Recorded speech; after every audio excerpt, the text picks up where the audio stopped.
Good morning class 4। हमने part 1 वृक्ष read कर लिया था। अब उसके बाद हम चलते हैं पार्ट 2 की तरफ, है ना। पार्ट 2 है आपका अनमोल खजाना। पेज नंबर 11 निकालिए आप। सबसे पहले अपनी बुक ओपन कीजिए हिंदी की। कौन सी बुक? हिंदी की। Page number 11। पार्ट का नाम है अनमोल खजाना। अनमोल खजाना। खजाना खजाना मतलब क्या होता है पता ही है आपको? धन जो अपने को मिलता है ना। हीरे जवाहरात सोना चांदी ये सब खजाने में सम्मिलित होते हैं। ओके, तो ये होता है अनमोल खजाना। तो हम रीड करेंगे उससे पहले आप अपनी बुक ओपन कीजिए। पेज नंबर 11 ओपन कीजिए। स्टार्ट करते हैं हम अनमोल खजाना। ध्यान से सुनिएगा, क्योंकि आपको जब आप इस पाठ को ध्यान से पढ़ेंगे समझेंगे तो आपको अलग से प्रश्नोत्तर याद करने की कोई ज़रूरत या आवश्यकता नहीं होती है, क्योंकि आपके जो सारे प्रश्न होते हैं वो पाठ में से ही निकलते हैं। अगर आपने पाठ को अच्छे से समझा है तो आपको उत्तर तुरंत याद हो जाएंगे। ओके, अनमोल खजाना। प्रस्तुत पाठ में मानव शरीर को अनमोल खजाना बताते हुए, ये मानव शरीर है इसी को अनमोल खजाना बताते हुए परिश्रम द्वारा धन कमाने पर बल दिया गया है ना।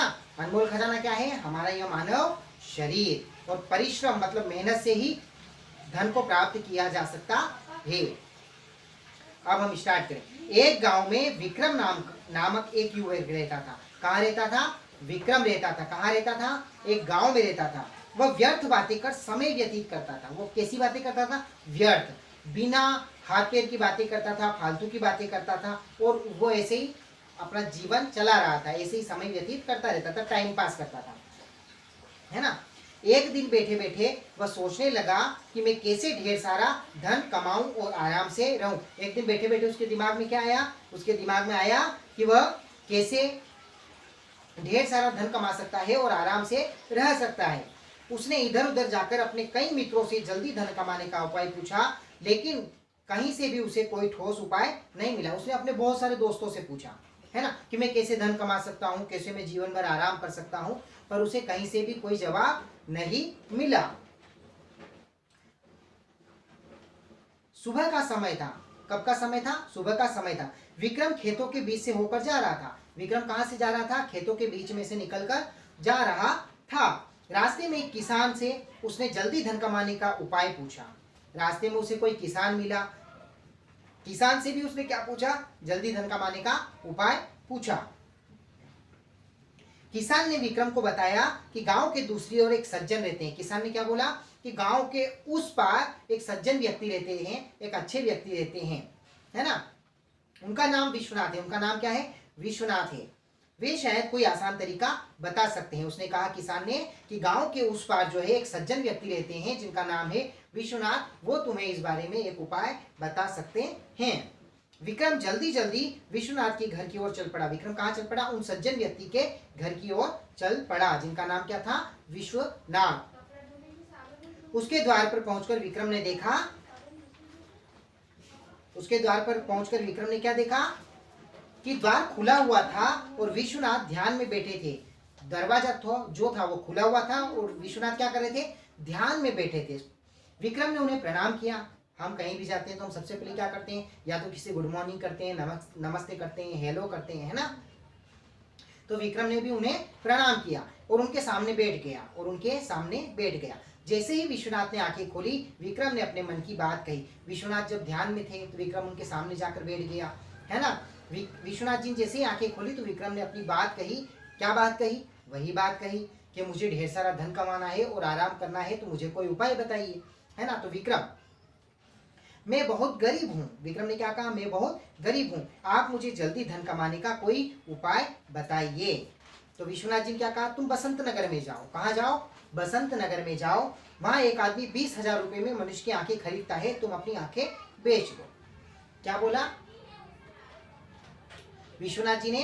कि तुम बसंत नगर जाओ, तुम्हें अमीर होना है तो तुम बसंत नगर चले जाओ, वहां पर एक व्यक्ति 20,000 रुपए में आंखें खरीदता है, तुम अपनी आंखें उसको दे दो। विक्रम, अपनी आंखें बेच दूं, फिर मैं देखूंगा कैसे? विक्रम ने क्या कहा? अपनी आंखें कैसे बेच सकता हूं? अगर मैं आंखें बेच दूंगा तो देखूंगा कैसे? विश्वनाथ ने, ठीक है तो 15,000 में अपने दोनों पैर बेच दो। तो क्या बोला विश्वनाथ जी ने? कि 15,000 में अपने दोनों पैर बेच दो। विक्रम, पैर बेच दूं तो मैं चलूंगा कैसे? विक्रम ने क्या कहा, अगर मैं पैर बेच दूंगा तो चलूंगा कैसे, सही बात है उसकी भी। विश्वनाथ जी ने तो 25,000 में अपने दोनों हाथ बेच दो। क्या कहा विश्वनाथ जी ने कि 25,000 में अपनी दोनों हाथ बेच दो। विक्रम, अपने हाथों के बिना मैं काम कैसे करूंगा। विश्वनाथ जी ने फिर कहा तो तुम अपना पूरा शरीर ही बेच दो, इसके लिए तुम्हें 1,00,000 रुपया मिलेगा और तुम अमीर हो जाओगे। विक्रम, नहीं नहीं, इस शरीर को तो मैं 1 करोड़ रुपए पर भी नहीं बेचूंगा। ऐसा किसने कहा, विक्रम ने कहा। विश्वनाथ मुस्कुराए, विश्वनाथ जी जो थे वो सज्जन व्यक्ति, वो मुस्कुराए, वे हंसे, अरे भाई जो 1 करोड़ रुपए में भी अपने शरीर को नहीं बेच सकता वह गरीब कैसे हुआ। उन्होंने क्या समझाया उसको इस बहाने से, पहले क्या कहा, अपनी आंखें बेच दो, फिर कहा हाथ बेच दो, फिर पैर बेच दो। ऐसे उन्होंने समझाया कि जब तुम्हारे पास 1 करोड़ रुपए में भी तुम अपना शरीर नहीं बेच सकते तो तुम गरीब कैसे हुए, है ना। जाओ, तुम्हारे पास ये अनमोल खजाना है, इसका उपयोग करो। क्या बताया विश्वनाथ जी ने कि ये तुम्हारे पास जो शरीर है, यह अनमोल खजाना है, इसका उपयोग करो, इससे परिश्रम करो, इससे मेहनत करो, ढेर सारा धन कमाओ। यह सुनकर विक्रम की आंखें खुल गई। उसने दूसरे ही दिन से परिश्रम करना शुरू कर दिया, मेहनत करना शुरू कर दिया, फिर बहुत सा धन कमाकर सुख से रहने लगा। सच है, जिसके पास हाथ पैर और आंखें हैं, स्वस्थ शरीर है, वह गरीब नहीं है। यह मनुष्य जीवन ईश्वर का अमूल्य उपहार है, उसका सदुपयोग ही हमें कल्प वृक्ष की भांति फल देता है।